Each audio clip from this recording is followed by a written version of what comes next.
লা লা লা লা লা লা লা লা লা লা। প্রিয়া, প্রিয়া, তোমার একটা রেজিস্ট্রি চিঠি আছে। কই দিন। এই এই নাও, এখানে সই করে দাও, এখানে।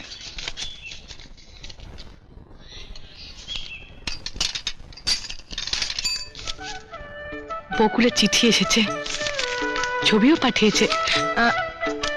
না, এখানে নয়, ছোটবেলায় তোমার সঙ্গে যেখানে বসে গল্প করতাম সেখানে দেখবো।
বকুল, বকুল, এই দেখ তুই পাস করেছিস। আমি আসছি। আমি পাশ করেছি। আমি কালই বাড়ি ফিরে যাব, গিয়ে মার আশীর্বাদ নেব, প্রিয়াকে দু চোখ ভরে দেখব, প্রিয়াও আমাকে দেখবে। প্রিয়া, প্রিয়া, আমি আসছি। প্রিয়া,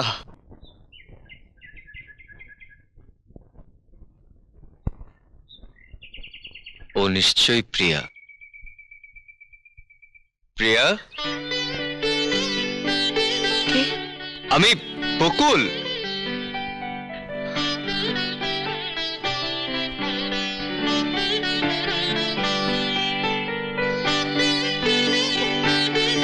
বকুল? হ্যাঁ, আমি তোমার বকুল। বকুল, বকুল তুমি কোথায়? আমি তোমাকে দেখতে পাচ্ছি না, আমি তোমাকে দেখতে পাচ্ছি না বকুল। প্রিয়া, প্রিয়া, তুমি তুমি দেখতে পাচ্ছ না? হ্যাঁ বকুল, আমি আমি অন্ধ হয়ে গেছি, আমি অন্ধ হয়ে গেছি, আমি তোমায় দেখতে পাচ্ছি না, আমি তোমায় দেখতে পাচ্ছি না। সবই ভগবানের ইচ্ছে, আমার কিছু করার নেই বাবা। হতভাগীর কপালে এই ছিল। আপনি কেন এত ভেঙে পড়ছেন? আমি আমি কালই প্রিয়াকে নিয়ে শহরে যাব, ভালো চোখের ডাক্তার দেখাবো। আমার মন বলছে যে অপারেশন করলে চোখ ভালো হয়ে যাবে। কিন্তু অপারেশন করতে তো অনেক টাকার দরকার বাবা, অত টাকা আমি কোথায় পাবো? আপনি কিচ্ছু ভাববেন না, ভগবানের ওপর ভরসা রাখুন, দেখবেন সব ঠিক হয়ে যাবে। হ্যাঁ, তার উপরে ভরসা করি তো বেঁচে আছি বাবা।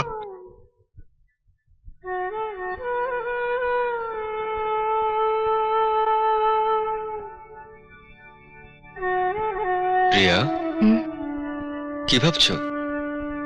ভাবছি তুমি আমায় নিয়ে কেন এত ভাবছো। কেন ভাবছি তুমি বুঝতে পারো না? আমার চোখ নেই বলে তুমি দুঃখ করছো, কিন্তু আমার কোনো দুঃখ নেই জানো, কারণ আমি সব দেখতে পাই। দেখতে পাও? হ্যাঁ, দেখতে পাই, তোমার চোখ আর আমার অন্তর দিয়ে। মনের সাথে যদি মনের মিল থাকে, সে সবকিছু দেখতে পায়।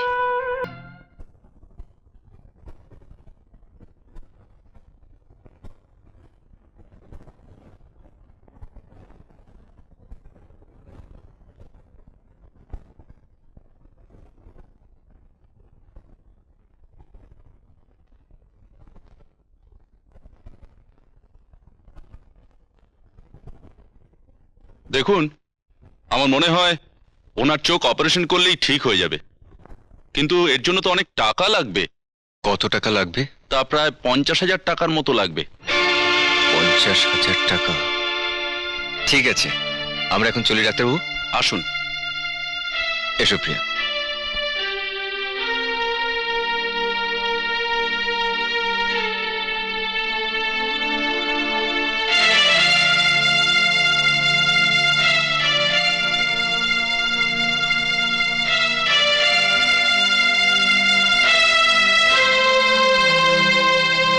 তুমি কিছু ভেবো না প্রিয়া, যেভাবেই হোক আমি তোমার চোখের অপারেশনের ব্যবস্থা করবই। শুধু শুধু আমার জন্য ভেবে তোমার সুখের জীবনটা নষ্ট করো না বকুল। তোমার জীবন যদি অন্ধকারে পড়ে থাকে তাহলে কি আমি সুখে থাকতে পারবো?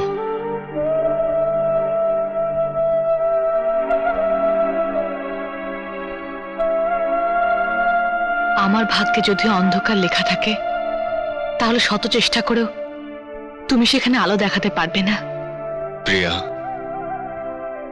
তোমার জীবন আমি অন্ধকারে পড়ে থাকতে দেব না। আমার শেষ রক্তবিন্দু দিয়ে হলেও তোমার জীবন আমি আলো জ্বালাবই।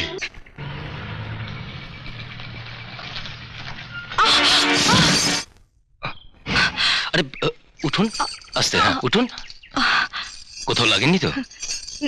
না না। সে কি, আপনি চোখে দেখেন না? না। কি নাম আপনার? আমার নাম প্রিয়া। আমি কে তা জিজ্ঞেস করবেন না? কে আপনি? আমি এখানকার জমিদার সুরেশ চৌধুরীর একমাত্র পুত্র গৌরব চৌধুরী। নমস্কার। নমস্কার। আপনি কি এই গ্রামেরই মেয়ে? হ্যাঁ। আপনার বাবার নাম? আমার বাবা কমল চক্রবর্তী, মুদির দোকানদার। চলি, আয় প্রিয়া।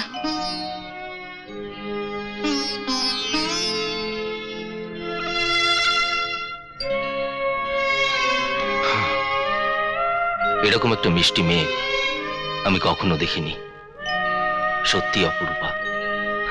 নায়েব, আগে বলুন, ওর বাবার সঙ্গে কথা বলার ব্যবস্থা করো। আচ্ছা।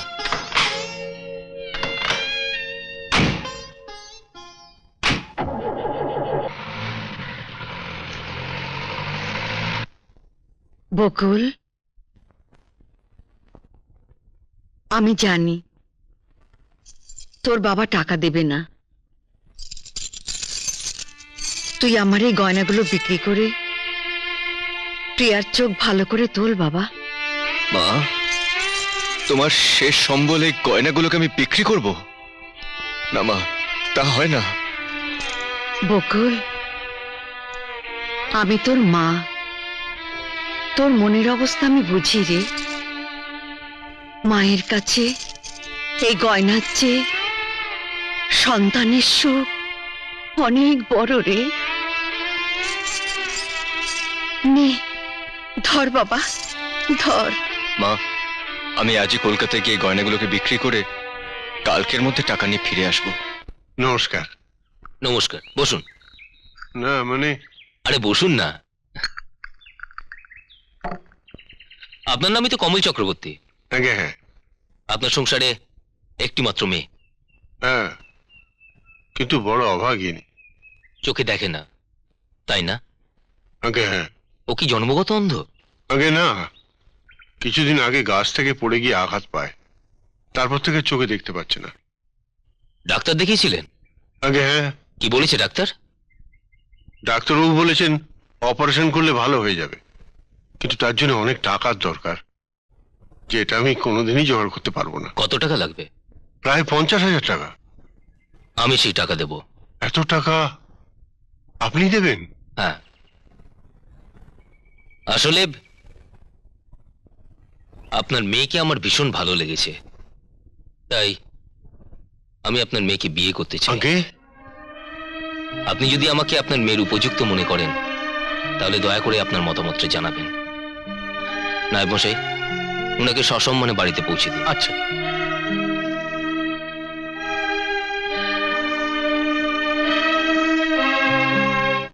না বাবা না, এ হয় না, এ হয় না। কিন্তু মা, এই চোখের প্রয়োজনে আমি সারা জীবন অন্ধ হয়ে থাকবো। তবু না বাবা, এর যে মৃত্যু অনেক ভালো।